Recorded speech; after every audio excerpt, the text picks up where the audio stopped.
Caião, vamos começar pelo grande clássico carioca que definiu um novo líder para o Campeonato Brasileiro. O que aconteceu no Maracanã ontem, Paulinho, Rick?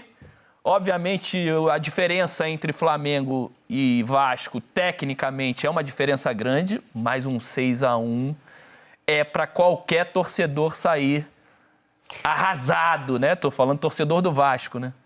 Rick, é um atropelo, hein? É complicado, né? Treinador chegando, né? O Vasco em dificuldade extra-campo, o Flamengo ainda tendo um certo desequilíbrio, mas o jogo de ontem deu uma amostra daquilo que a gente fala, né? A gente que é ex-jogador, a gente entende, né? Um time como o Flamengo, quando começa a água bater no bumbum, os caras começam a jogar, é difícil segurar, é muita qualidade o time do Flamengo. E aí pega um Vasco, que ainda está em formação, com um treinador que mudou mais uma vez. Mas e aí o começo do Vasco? O Vasco fez 20 minutos bons, mas não tem fez problema. Um gol, teve uma possibilidade com o Verratti, logo na sequência que ele errou o tapa na bola, ele furou na pequena área, era para fazer o segundo. Você, como eu, sabe que 20 minutos de jogo tem um estudo, tem a pressão, tem a empolgação. A hora que equaliza a questão técnica do jogo normal, aí você vai ver que quase sempre quem tem melhor qualidade técnica vai sobressair no jogo. Agora, posso fazer uma pergunta para você e para o Paulinho? Claro. Que foram grandes volantes. O primeiro foi um golaço do Verratti, né, Caio? Aí é você que é centroavante. Um golaço. Giro, né? Uma bola que cai vertical, assim. É difícil né? você fazer esse giro de costas. O gesto técnico, a coordenação dele é perfeita. É perfeito. E não é surpresa, porque ele é um grande centroavante. Ele é um grande centroavante. Ele trabalha dentro da área e não é aquele cara só da última bola. Ele tem qualidade para fazer gols como esse do Clássico. Mas a pergunta pro Paulinho e pro Rick, o Alan, que é um bom volante também, que voltou a jogar a bola, infelizmente ontem se machucou, teve uma lesão na posterior da coxa e saiu no primeiro tempo. Ali não é para dar aquela peitadinha nas costas do centroavante para tirar o equilíbrio dele? Hein, Paulinho? Aquele só tira o equilíbrio dele, ele vai perder o tempo de... Ele vai fazer o movimento, mas ele não vai conseguir acertar a bola perfeita, né? Eu também acho que daria para fazer, mas falando do Alan, eu sou muito fã dele. Eu acho a qualidade técnica dele muito diferente né, de outros atletas, outros meio-campistas. Mas eu acho que naquele lance valia, né? Aquela peitadinha nas costas, né, Henrique? É que ali na hora, ele nunca vai imaginar que o Verratti vai fazer aquele golaço, né? Ninguém, claro nem o Rossi sim. imagina, mas dá, né? Mas dá. É aquela...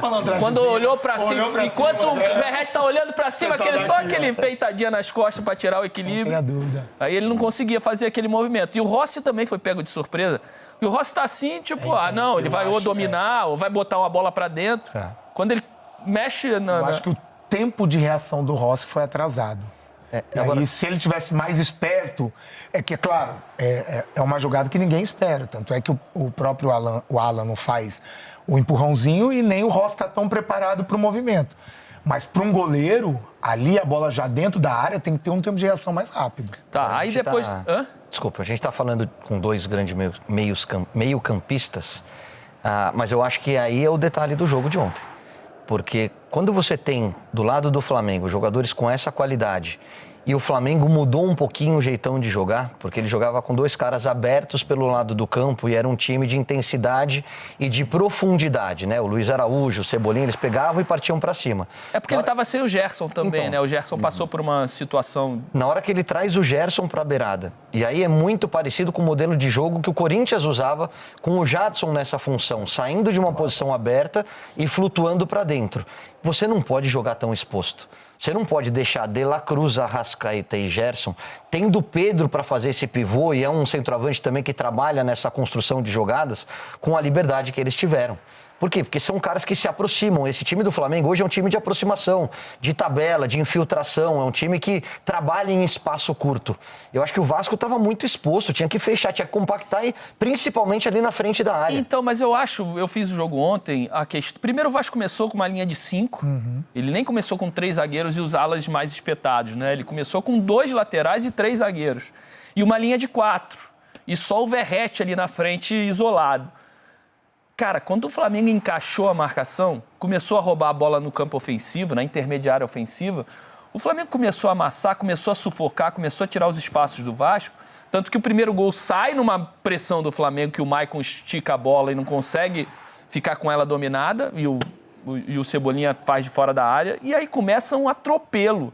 E aí tudo aquilo que o Vasco tinha feito de compactação, de encaixe de marcação, parece que eles se perderam num jogo de uma tal maneira que eles não conseguiam mais se conectar com a bola e sem a bola. E aí fica muito fácil para o Flamengo com essa qualidade toda técnica. A gente está vendo os gols, Roger, é tudo ali flutuando entre os volantes e os zagueiros. É justamente o espaço do campo onde o Arrascaeta se sente mais à vontade, onde o Gerson se sente mais à vontade, onde o Pedro deu assistência para o gol do Arrasca. Então ali você tem que ter uma marcação mais encaixada. Somado a isso tudo, tem a expulsão do João Vitor no final do primeiro tempo, né? Aos 46, 47. Uma entrada bem forte em cima do De La Cruz. E isso é legal de falar com o Paulinho, né, Paulinho? Porque hoje o futebol está tão equilibrado, tão estudado entre as equipes, que uma expulsão, isso aconteceu no Vasco e aconteceu com o Cruzeiro, que a gente vai falar mais pra frente também no jogo contra o São Paulo. Hoje você jogar com um jogador a menos se torna muito complicado. Normal, já é difícil, imagina com menos. Eu vou te falar, essa equipe do Flamengo, tive a oportunidade antes de sair do Corinthians, né, de enfrentá-la mais uma vez. Se você deixar De La Cruz, Arrascaeta, cara, você não vai encostar na bola. É muita qualidade junto. Então, assim, você diminui os espaços, que nem eu vi o lance agora do Arrascaeta, que ele vai conduzindo. Se você deixar, eles vão mandar no jogo. E nós, né, quando fomos jogar com o Corinthians, sofremos por conta disso. Você dá espaço para jogadores, é muita qualidade, né? Muito. O nível deles, você não consegue ganhar o jogo. Esse lance do Arrascaeta, ele vai carregando, mas quando ele recebe a bola, eu acho que é o Zé Gabriel que tinha acabado de entrar, ele vai para tentar dar o bote nele de costas, ele de letra, ele faz aqui assim, já gira, mas o Zé Gabriel fica falando com ninguém. Aí ele encontra, com um jogador a menos o Vasco, e já no primeiro drible ele tira o segundo, aí fica uma avenida, ele traz, aí quando ele veio o lateral, quando ele atrai a marcação do lateral, ele empurra no... O Paulo Henrique era o lateral. Quando ele traz a marcação do Paulo Henrique, ele empurra no Bruno Henrique para fazer um golaço. Né? Mas, Roger, não tirando o mérito do Flamengo, mas esse problema no meio-campo do Vasco é recorrente. Há tempos o Vasco tem dificuldade de ter volantes pegadores, jogadores que fazem essa participação, e principalmente quando joga com o Payet. Todo mundo sabe que o Payet não faz a recomposição. Então fica os dois volantes muito expostos, com dificuldade. E não são dois volantes pegadores, são dois volantes que têm qualidade de jogo, mas não são marcadores. Então por isso que o Vasco sofre. Às vezes eu entendo, até porque o Pacheco entrou com 3 zagueiros. Que ele sabe que ele ia ter dificuldade. Mas, por exemplo, ele entrou com 3 zagueiros e os 2 laterais. Mas eu achei que ele mexeu errado no intervalo. Ele já estava tomando 3 com a expulsão, aí ele só tira o Ryan, que é um moleque atacante, e botou o Rossi, que é outro atacante. Na minha opinião, ali ele já tinha que ter tirado o Payet, também acho, que estava totalmente fora do jogo, e o próprio Ryan. E bota 2 cachorro louco ali, né, Paulinho? Bota 2 caras para... Ó, tô começando agora, se eu tomar ali uma pancada e o cenário tá me mostrando que se eu não me segurar, eu vou tomar mais. Um clássico desse, né? Então seguro aqui e tento evitar ou diminuir o dano. Ele não, eu acho que ele não pensou dessa maneira, assim. E aí tem um adendo maior ainda, né? Porque se você pegar, agora falando em composição tática, se você jogar com 3 zagueiros, o Flamengo quase sempre é um atacante só. Então vai ficar 2 zagueiros sobrando. Porque o lateral estava segurando o Everton de um lado e o outro segurando o Gerson quando o Gerson saía, ou a ultrapassagem do Varela. Então, pensando na parte tática, ele já estava errado com 3 zagueiros. Porque sobrava mais gente ainda no meio campo. Porque sem a recomposição do Payet, com a dificuldade de entendimento do menino, que é novo, que é bom jogador, mas é novo, o Ryan, isso vai deixar muito mais exposto do que o normal. A gente está falando muito da parte tática, de falhas individuais, mas eu vou te falar o que mais me preocupa nesse time do Vasco. Quando o Vasco está num dia um tom abaixo, ele é atropelado.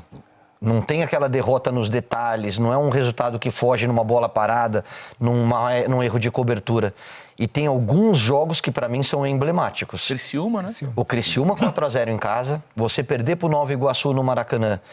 Em 2 jogos, não foram 2 jogos? Né? Um empatou, o outro perdeu. Então, em 2 jogos com estádios 99% com a sua torcida e esse jogo contra o Flamengo. Então, na hora que eu pego o Vasco do ano passado que se livrou na última rodada, que tem o dinheiro de uma SAF com todos os problemas que ela vem enfrentando, e não vejo, e falei isso para o Alexandre Matos aqui dentro do Boleiragem, falei, eu não vejo esse salto de qualidade no elenco do Vasco em relação a um time que quase caiu para um time que quer assumir um protagonismo.